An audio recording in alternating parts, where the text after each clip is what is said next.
Assalamualaikum warahmatullahi wabarakatuh. Perkenalkan, nama saya Muhammad Akbar, NIM D1 B1 20120, kelas A Ali Jenjang, dari kampus Universitas Negara Rezeki Makassar.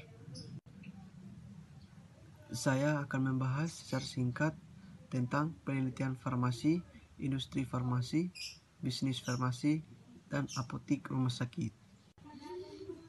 Yang pertama, penelitian farmasi.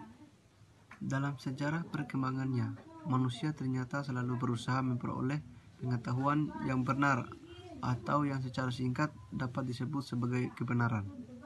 Manusia berusaha memahami, memperoleh, dan memanfaatkan kebenaran untuk kehidupannya. Tidak salah jika satu sebutan lagi diberikan kepada manusia sebagai makhluk pencari kebenaran.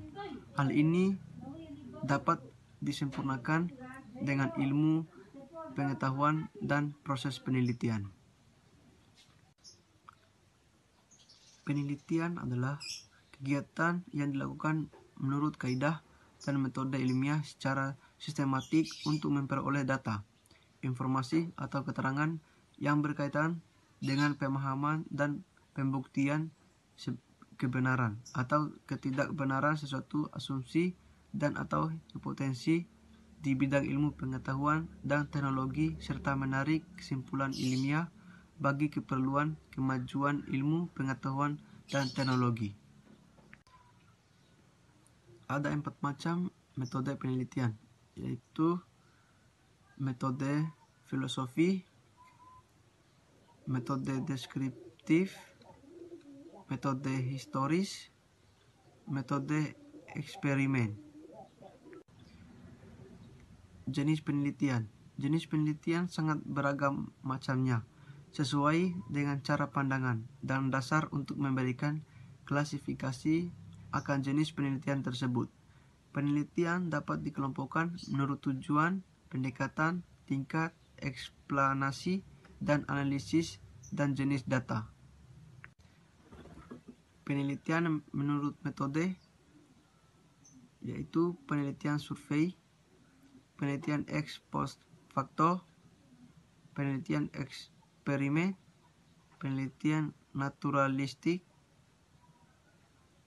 policy research. Yang kedua, industri farmasi. Industri farmasi adalah perusahaan berbentuk badan hukum yang memiliki izin untuk melakukan kegiatan produksi serta penyaluran obat dan bahan obat, termasuk narkotika. Industri farmasi di Indonesia diawali dengan berdirinya pabrik farmasi pertama di Hindia Timur pada tahun 1817 silam, bernama N.F. Chemilachalie, dan dalam kurun waktu 50 tahun, Indonesia kemudian meluncurkan industri farmasi modern pertama, yaitu pabrik Kina di Bandung pada tahun 1896. Walaupun usianya lebih dari 1 abad, profesi farmasi masih dibilang relatif lebih lambat dibandingkan negara lain. Perkembangan industri farmasi mulai mencuat pada masa kemerdekaan. Tenaga apoteker pada masa penjajahan umumnya berasal dari Denmark, Austria, Jerman, dan Belanda. Periode 1958 sampai 1967 di tahun ini merupakan salah satu tahun yang cukup signifikan di mana perkembangan industri farmasi mengalami satu peningkatan karena dikeluarkannya Undang-Undang Penanaman Modal Asing. Industri farmasi di Indonesia merupakan salah satu industri yang berkembang cukup pesat dengan pasar yang terus berkembang dan merupakan pasar farmasi terbesar di kawasan ASEAN. Yang ketiga, bisnis farmasi.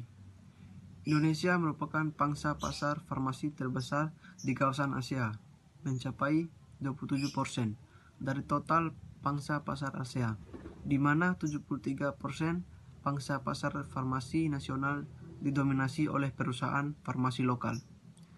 Kondisi merupakan hal yang sangat mengembangkan di mana hanya satu-satunya di kawasan Asia, di mana perusahaan lokal mendominasi pangsa pasar.